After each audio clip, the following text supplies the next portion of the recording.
badan bagus bukan tujuan hidup gitu ya. Iya, saya pikir Wow. itu yang menurut saya ada sesuatu yang mungkin perlu ya, bahwa ini hanya sebagai pilihan, bukan sebagai sesuatu yang benar, pasti bukan satu kebenaran tunggal. Oke, definisi pornoseksual itu apa sih sebenarnya?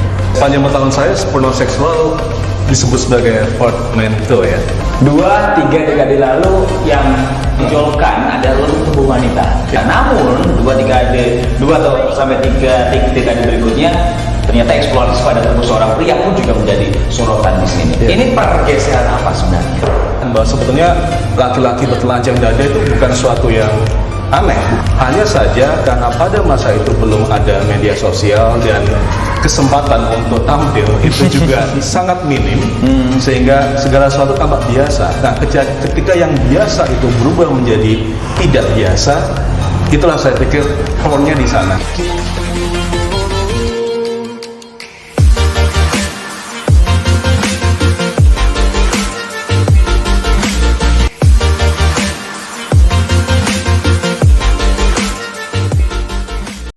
Hai, balik lagi di Amal Bastian Talk. Kalau teman-teman bisa cek langsung di Instagram saat ini gitu. Gak usah ngecek di timeline teman-teman, tapi lebih ke explore. Coba cek itu berapa banyak pria-pria saat ini yang suka pamerin foto. Bukan cuma foto pakai baju aja, tapi juga foto yang nggak pakai baju, aka topless, nunjukin six pack-nya, nunjukin chest-nya, nunjukin apa yang jadi kebanggaan lewat achievement dari sisi sport yang mereka lakukan sampai selama ini, gitu kan.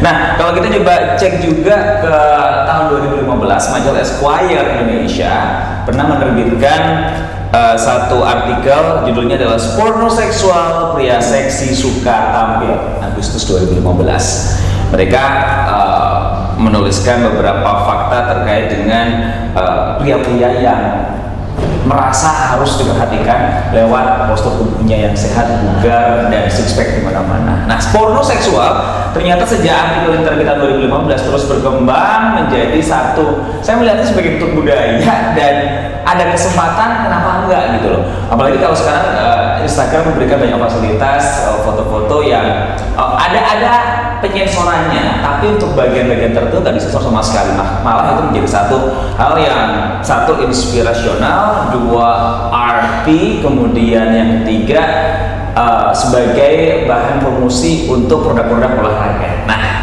hari ini kita ngomongin pornoseksual bersama dengan Mas Bernantio. Biasa panggil Pak sih, tapi hari ini saya panggil Mas aja. Saya memudahkan dia. Mas Bernantio dari beliau adalah dosen FIB UNER. Apa kabar? Baik. Luar biasa. Setelah sekian lama, terima kasih telah hadir di vlogku, Pak. Ini Pak. Ini semoga banyak subscribernya setelah Pak Bernantio hadir di sini. Pornoseksual menjadi satu hobi atau kebutuhan, itu adalah tema besar kita. Namun kita coba lebih detailnya dulu, definisi pornoseksual itu apa sih sebenarnya? Sepanjang pengetahuan saya, pornoseksual disebut sebagai portmanteau ya. Artinya ada gabungan kata sekaligus arti dari beberapa kata itu. Dalam hal ini adalah sport, porn, dan seksual. Olahraga, porno, dan seksual. Ya. Dan katakanlah kalau kita melihat riwayat panjang istilah ini muncul pertama kali 2014 dari Mark Simpson, seorang jurnalis yang fokusnya pada budaya atau pop culture, yang katakanlah kalau kita runut ke belakang lebih jauh 20 tahun sebelumnya, 94, dialah yang juga mencetuskan metroseksual. Seolah tumbuh gitu ya Pak? Iya, jadi semacam ada satu evolusi ya, jadi satu evolusi dari metroseksual ke pornoseksual. Ketika kita bicara metroseksual, fokusnya pada tampilan terkait dengan pakaian, fashion, grooming ya. Jadi bukan pada fisik, tapi pada appearance secara tampilan tadi ya. Sementara evolusinya adalah mengarah pada hal-hal yang fisikal, khususnya yang kemudian muncul di sejumlah media sosial terkait dengan ya semi telanjang tadi. Sebagai akademisi melihat ini sebagai bentuk culture, pop culture, culture kontemporer, atau apa sih Pak sebenarnya? Mumpung karena ada teknologi kan, ada sosial media yang memberikan pintu yang lebar sekali untuk kita bisa mengeksplorasi diri sendiri atau membuat diri kita semakin eksis dengan semi seksual tadi. Apakah ini memang kesempatannya saat ini yang terjadi? Ya, saya pikir mau tidak mau ketika kita bicara soal porno seksual akan mengarah pada media sosial. Jadi katakanlah kalau kita runut ke belakang 20-30 tahun yang lalu mungkin sudah ada kecenderungan semacam itu. Tapi kemudian dengan adanya media sosial yang semakin masif ya dari masa ke masa, maka fasilitas untuk memenuhi hasrat porno seksual itu saya pikir lebih luas dibandingkan katakanlah 20 tahun yang lalu. 2-3 dekade lalu yang suka pamer, bukan pamer ya, yang ditonjolkan adalah tubuh wanita. Iya, kan majalah, kemudian industri pertelevisian, kemudian advertising, iklan selalu tubuh wanita. Namun 2 atau sampai 3 dekade berikutnya ternyata eksplorasi pada tubuh seorang pria pun juga menjadi sorotan di sini. Ini pergeseran apa sebenarnya? Wah, kalau mau ngomong pergeseran apa, saya pikir bukan tidak melihat kondisi itu ya, tapi saya pikir ini adalah satu bentuk bahwa ternyata penampilan fisik, hal-hal yang selama ini identik dengan perempuan sebetulnya juga secara sadar ataupun tidak juga diakomodasi dan mungkin dibutuhkan oleh laki-laki begitu. Jadi bukan artinya nggak masalah nih perhatian kepada seorang pria dengan tubuh seperti itu, nggak masalah. Dulu kan kayak mungkin kalau dilihat dari budaya Pak, ada culture bahwa katakanlah di Indonesia seorang pria buka baju kan udah wajar lah, apalagi kita kan di Pulau Jawa dan sebagainya. Tapi nggak ada eksploitasi secara seksual pada waktu itu. Tapi sekarang ada pergeseran ke sini dengan badan yang bagus, kemudian tubuh yang lean, nggak main-main, suplemen butuhnya juga banyak sekali untuk membentuk badan seperti itu. Kemudian muncul seksualnya ada, pornya ada, bahkan sport pun dibawa-bawa ke situ. Bagaimana Pak Bram? Sebenarnya kalau melihat definisi awal dari porno seksual pada tahun 2014 ini dipicu oleh seingat saya terkait dengan iklan Dolce & Gabbana, terkait dengan bagaimana pada iklan itu yang disorot adalah para pemain sepak bola, tetapi bukan di lapangan, melainkan di kamar ganti dan saya pikir di locker, sesuatu yang sebetulnya tampak tidak punya relevansi dengan kegiatan olahraga itu sendiri. Jadi sesuatu yang ngapain gitu ya. Ada kalanya akan memunculkan pertanyaan semacam itu. Dan katakanlah kalau kita melihat dari definisi porno seksual sendiri, saya mencoba mencermati bahwa porn di sini tidak selalu langsung mengarah pada wilayah-wilayah tentang seksual atau sensualitas atau mungkin hasrat ya, nafsu dan seterusnya, tapi juga mengarah pada wilayah-wilayah bagaimana kemudian hal-hal yang sebetulnya biasa dijadikan sensasional. Ini saya pikir yang ilustrasi paling sederhana adalah ketika kita menyebut food porn. Atau orgasm, sesuatu yang tidak ada kaitan dengan seks, tetapi diarahkan ke sana karena tadi ada satu usaha untuk memperlihatkannya dengan cara yang cenderung berlebihan, cenderung eksploitatif ya, bukan hanya eksploratif ya. Dan saya melihat katakanlah tadi ketika mengatakan bahwa sebetulnya laki-laki bertelanjang dada itu bukan sesuatu yang aneh, bukan sesuatu yang baru bahkan dalam kultur kita. Hanya saja karena pada masa itu belum ada media sosial dan kesempatan untuk tampil itu juga sangat minim, sehingga segala sesuatu tampak biasa. Nah, ketika yang biasa itu berubah menjadi tidak biasa, itulah saya pikir pornya di sana. Jadi bukan kemudian memang ada sebagian dari foto-foto itu yang tampak dengan pose-pose tertentu mengisyaratkan satu hal yang sangat seksual, bukan hanya sensual. Tapi ada juga yang sebatas ya udah hadir begitu saja tanpa ada embel-embel tentang seksual atau sensual. Tapi yang jelas tadi menurut saya ada satu semacam objektifikasi ya, bahwa pada akhirnya para pengunggah foto-foto itu entah sadar atau tidak, apapun yang kemudian menjadi motif atau motivasinya, saya pikir pada akhirnya dia menjadi objek dari mata-mata yang memandang foto-foto itu. Jadi semacam mengobjektifikasi diri sendiri. Saya pikir seperti itu. Karena tidak memungkiri bahwa kalau dulu yang jadi center of attention adalah seorang perempuan, tapi sekarang ternyata laki-laki pada saat bisa mengeksplorasi sekaligus mengeksploitasi dirinya lewat tubuh yang bagus, dan dia merelakan menjadi objek. Ternyata haus perhatian itu ada pada pria juga gitu loh Pak. Jadi nggak masalah sama sekali kan? Nggak masalah. Saya pikir ini bukan kita tidak sedang bicara bahwa ya? itu negatif atau positif, bukan. Tapi kita melihat itu sebagai satu fenomena budaya, satu semacam tanda kutip evolusi pada manusia untuk terus mencari kedirian, eksistensi dan seterusnya.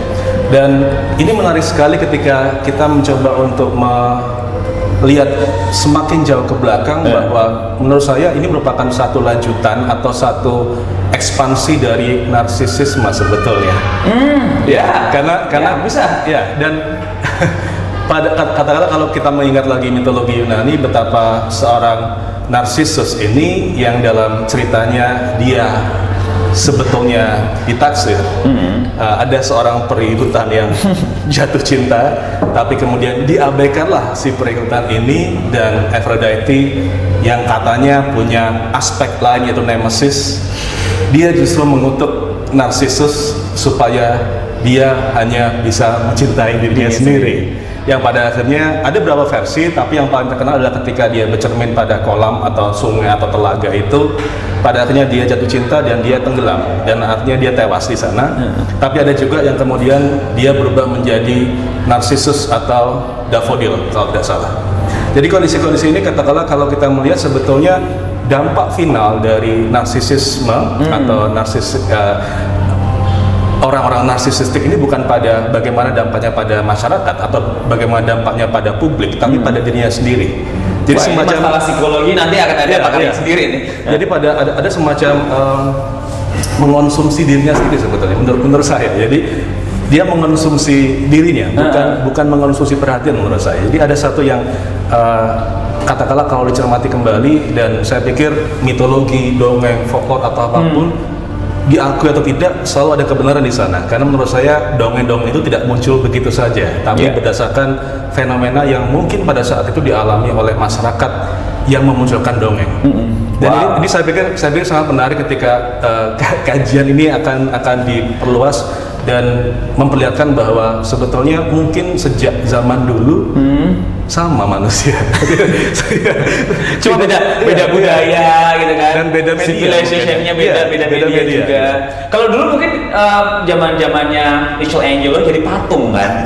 Kan eksplorasi zaman-zamannya Da Vinci itu kan jadi patung. Tapi sekarang sosial media yang jadi mengeksplorasi tubuh pria. Nah, kalau tadi sempat Pak Bram bilang sebenarnya secara tidak sengaja pria yang pornoseksual ini mengeksplorasi dirinya sendiri, mengeksploitasi, mengkonsumsi dirinya sendiri sebagai objek mata-mata atau orang lain seperti itu. Tapi Pak, dengan kecenderungan dieksploitasi dan ada sesuatu yang dia dapat, katakanlah begini, tubuh yang indah, tubuh yang bagus akan jadi objek bagi perusahaan khususnya olahraga untuk endorse atau untuk membuat dia jadi seorang bintang iklan untuk produknya. Kemudian yang pertama, yang kedua adalah si pria-pria pornoseksual ini memiliki mimpi untuk memberikan inspirasi bagi yang lain yang mungkin tubuhnya kurang bagus, kurang sehat. Akhirnya ada mereka ternyata untuk latihan 6 bulan bisa jadi seperti ini loh. Ternyata dengan diet yang bagus jadi seperti ini. Ada bermacam-macam tujuan lepas dari tujuan untuk membuat dirinya sebagai objek. Gimana Pak Bram melihat? Saya pikir itu suatu yang itu adalah bonusnya atau bagaimana? Enggak, saya pikir itu satu hal yang subjektif ya, bahwa kemudian istilah pornoseksual, kemudian pria-pria pornoseksual itu kan satu pelabelan yang dilakukan oleh pihak lain. Saya yakin bahwa para pria yang mengunggah foto-foto semacam itu, dia tidak melabeli dirinya sebagai pornoseksual. Karena belum tahu istilah itu, mungkin saja nggak paham. Ternyata ada loh istilah yang bukan cuma nampang foto aja di Instagram gitu. Artinya ketika kemudian itu adalah semacam usaha untuk memotivasi, usaha untuk memperoleh pemasukan dari pihak-pihak yang penyokong tadi atau endorsement tadi, saya pikir wilayah-wilayah itu kemudian perlu dicermati kembali dalam hal bahwa fokusnya sebetulnya bukan pada wilayah itu ya, tapi pada bagaimana kemudian mereka membangun citra diri sebetulnya, membangun citra diri. Artinya kalau kita lihat kondisi masyarakat secara umum akan selalu ada terkait dengan fisik yang dianggap ideal dan tidak ideal. Dan adanya Padahal itu Yes. masyarakat juga yang membentuk kan. Dan pada akhirnya dengan adanya pornoseksual ini kita melihat bahwa yang ideal semakin diidealkan, sehingga ketika misalnya ada kampanye body shaming dan seterusnya, kita tidak lagi melihat dua hal ini bisa berjalan selaras, karena dengan cara mempromosikan bentuk tubuh yang semacam itu secara tidak langsung ada semacam argumen bahwa inilah yang lebih baik daripada yang itu misalnya. Ini saya pikir ketika misalnya kita mau tidak mau mencoba untuk melihat dampaknya kepada masyarakat pun tidak lagi berpikir tentang pola hidup sehat, tapi tentang tubuh yang ideal. Itu dua hal yang Goalnya beda ya. Iya, saya pikir seperti itu Okay. ya. Jadi dan saya pikir juga justru dengan adanya konsep-konsep yang semacam itu, justru masyarakat yang selama ini masih terpapar atau bahkan mungkin terindoktrinasi oleh apa yang ideal dan apa yang tidak, mereka akan semakin memahami bahwa yang ideal adalah yang seperti itu, karena dia tahu bahwa dengan begitu dia bisa mendapatkan pendapatan lebih dan seterusnya. Kondisi-kondisi itu yang saya pikir mungkin menjadi salah satu tantangan ya, satu hal yang perlu dikhawatirkan andaikan memang kondisi ini akan terus bergerak tanpa ada satu pemahaman dengan perspektif yang berbeda. Contohnya apa? Pemahaman dengan perspektif yang Kita di berbeda. bahwa ini hanya satu aspek dari kehidupan, ini adalah satu pilihan saja, bukan sebagai satu yang perlu Jadikan tujuan. Yes, gitu loh. Oke. Jadi Badan bagus bukan tujuan hidup gitu ya. Iya, saya pikir Wow. itu yang menurut saya ada sesuatu yang mungkin perlu ya, bahwa ini hanya sebagai pilihan, bukan sebagai sesuatu yang benar. Pasti bukan satu kebenaran tunggal begitu. Oke, Ya, pilihan. Iya, pilihan. Jadi kata kunci adalah pilihan gitu. Karena kalau ketika kita kemudian mencoba untuk memberikan atau memutuskan mana yang benar, mana yang baik, mana yang buruk dan mana yang salah, saya pikir jadinya akan berantakan juga. Ini hanya masalah pilihan. Kembali ke masyarakat. Iya.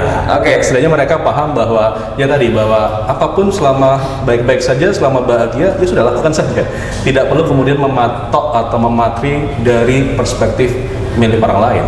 Tapi perspektif milik orang lain itu sebagai bentuk yang kalau versi saya Pak, badan bagus kemudian kayak menjadi satu hal yang ideal di masyarakat, artinya itu kan komunal tuh, kan kumulatif bagi banyak orang, dan orang yang marginal ini akan melihat bahwa itu semua tertuju pada mereka, artinya mau nggak mau yang marginal akan ikut yang komunal itu. Gimana? Mungkin itu tadi ya, bahwa kalau saya melihat bahwa masyarakat kita terlepas bahwa kemudian sudah memasuki satu era yang dikatakan punya kebebasan, punya modern atau apapun, tetap berpikir secara komunal, dan itu ada kalanya saya melihat bahwa cara berpikirnya pun menjadi seragam. Artinya ada kalanya mungkin seorang tidak paham apa yang baik untuknya hanya karena dia melihat apa yang baik secara umum. Yang saya yakin bahwa setiap pilihan tergantung pada siapa subjeknya. Bahwa apa yang baik untuk saya belum tentu baik buat Mas Amal. Begitu pula sebaliknya. Dan poin inilah yang tadi maksud saya, kita mencoba untuk mencermati kembali semua fenomena dari wilayah-wilayah ini tentang pilihan. Tentang pilihan. Ya. Oke. Wow, saya dulu pernah terjebak. Bukan terjebak, menikmati jadi center of attention zaman berondong Pak, ceritanya itu kan. Jadi kalau porno seksual itu kayak udah jadi makanan yang dilahap. Kemudian seiring waktu itu seolah-olah pergerakan porno seksual bukan lagi ke saya, tapi lebih ke arah saya mau hidup sehat. Ya kan? Saya udah melewati fase itu. Nah, Pak Bram sendiri melihat bahwa porno seksual ini adalah fase di mana fase ini dimiliki oleh orang-orang yang sepantauan dari Pak Bram aja, mereka yang masih produktifkah, masih muda. Nanti kalau udah bergerak ke usia yang lanjut, mungkin porno seksual bukan menjadi center of attention lagi gitu. Iya, kalau melihat secara umum ya, memang rentangnya di antara 20 sampai 40-an ya. Rentangnya di wilayah itu. Meskipun tidak menutup kemungkinan bahwa sebelum, artinya usia belasan hingga 40 ke atas juga ada. Tapi yang saya pikir kondisi-kondisinya ada di wilayah itu. Saya pikir ini juga terkait dengan bagaimana kemudian seseorang memandang dunia, memandang dirinya, memandang orang-orang lain, dan bagaimana citra apa yang ingin dibangun. Saya pikir itu. Jadi ketika seseorang masih mencoba untuk membangun citra dan mau tidak mau bagaimanapun masyarakat kita akan selalu melihat citra itu yang fisikal, maka fisiklah yang dibangun, bukan wilayah-wilayah lain. Karena apapun diakui atau tidak, masyarakat kita masih melihat segala sesuatu yang tampak, yang visual. Yeah, the first impression comes from the first sight. Tadi masalahnya, itu fisik sekali. Masalahnya adalah ketika semuanya jatuh ke sana hanya di titik itu. Saya pikir itu yang perlu dicermati kembali. Jangan sampai kemudian semuanya hanya jatuh di wilayah itu, sementara aspek-aspek kedirian yang lain justru diabaikan. Oke. Sportoseksual tends to physically attention ya Pak? Iya. Oke. Saya pernah membaca suatu tulisan gitu Pak. Kalau good looking mulai dari wajah, badan bagus. 80% problem kehidupan manusia itu sudah selesai. Oke. What do you think about it, Pak Bro? Sebegitukah masyarakat kita? Mungkin bahwa itu ungkapan-ungkapan itu kan tidak muncul begitu saja, tapi berdasarkan memang realitasnya semacam itu. Ya tadi kita masih melihat hal yang material, kita masih melihat hal yang fisikal, sehingga ketika kita berbicara mengenai hal-hal yang sifatnya sifat visioner, sifatnya sesuatu yang imajinatif, menjadi tidak lagi terlalu dianggap penting. Ini sama halnya juga katakanlah kalau kita melihat konteks yang sama dalam dunia pendidikan kita, dalam dunia perbukuan kita akan melihat sesuatu yang cenderung nyata, yang kemudian dianggap atau lebih mudah diterima oleh masyarakat. Sementara sesuatu yang sifatnya abstraksi, sesuatu yang sifatnya imajinatif, cenderung tidak mendapatkan perhatian dengan porsi yang sama besar pada hal-hal dibandingkan dengan hal-hal yang sifatnya fisikal, visual, dan material tadi. Mungkin ini juga fase masyarakat ya, bahwa mungkin ketika masyarakat kelak sudah selesai dengan yang material, maka kondisi-kondisi yang fisikal itu tidak lagi dianggap penting karena mereka lebih berpikir tentang hal-hal yang ide, tentang gagasan, tentang visi, bukan lagi tentang wilayah-wilayah yang visual tadi. Mungkin seperti itu. Jadi ada masa di mana orang lebih mencintai buku untuk membacanya. Kemudian ada masa juga di mana orang lebih suka menonton film yang diadaptasi dari buku ketimbang membaca bukunya sendiri.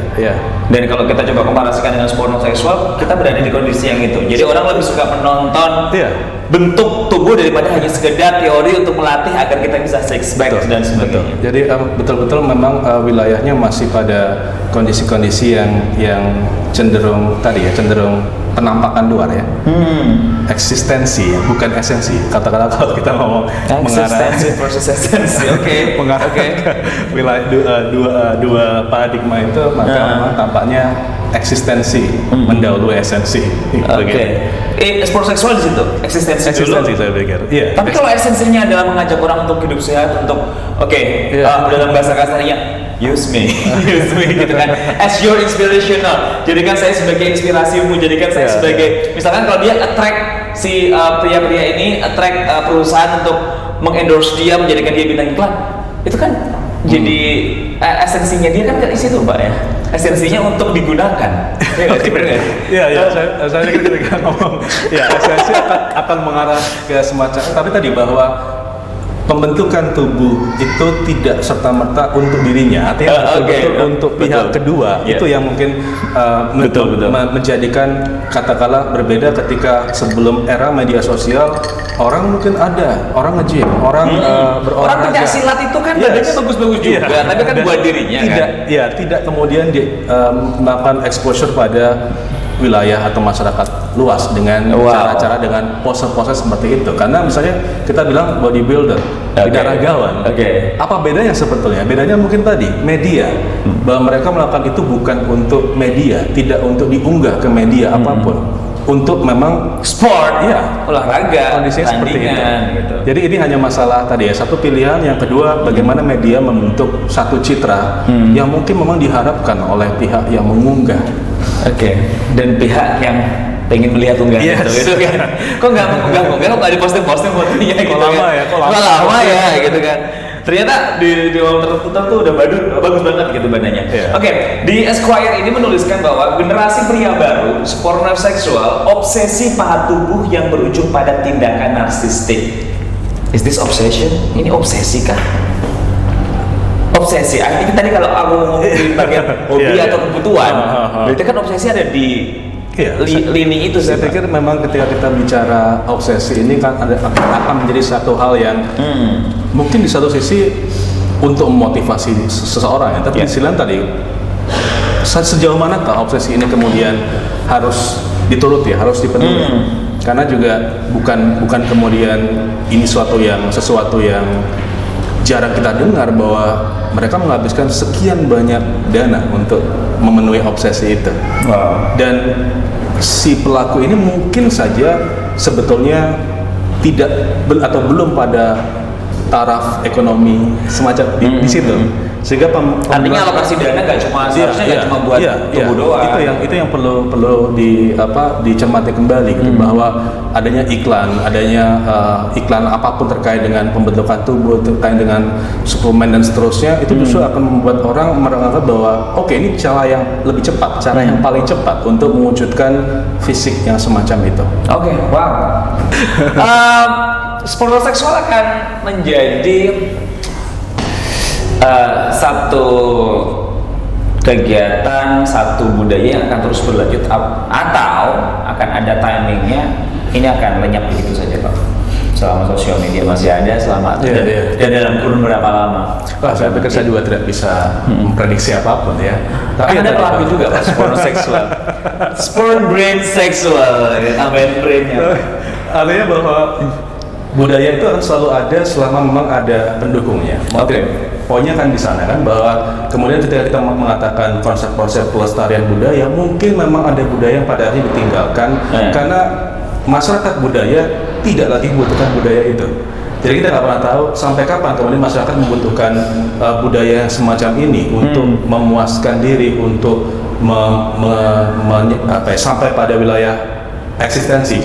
Ada suatu masa mungkin kelak mereka bisa bereksistensi dengan cara yang berbeda daripada memilih dalam konteks porno seksual ini. Mungkin seperti itu. Jadi saya pikir tidak akan bisa prediksi. Saya tidak akan bisa prediksi. Sama halnya ketika bagaimana metroseksual kemudian akhirnya sedikit demi sedikit tergerus oleh porno seksual, begitu kan? Pada masanya ketika muncul banyak obrolan, banyak pemikiran, banyak bahkan tayangan yang mengarah pada metroseksual, seiring dengan perkembangan kan tidak. Mungkin karena dia sudah menjadi begitu biasa, akhirnya tidak lagi dianggap sebagai sesuatu yang perlu dibicarakan. Mungkin seperti dan porno seksual juga memiliki kemungkinan untuk menjadi sesuatu yang biasa. Dan akhirnya tidak seksi lagi untuk dibicarakan. Karena sudah pada titik jenuh mungkin. Mungkin akan seperti itu.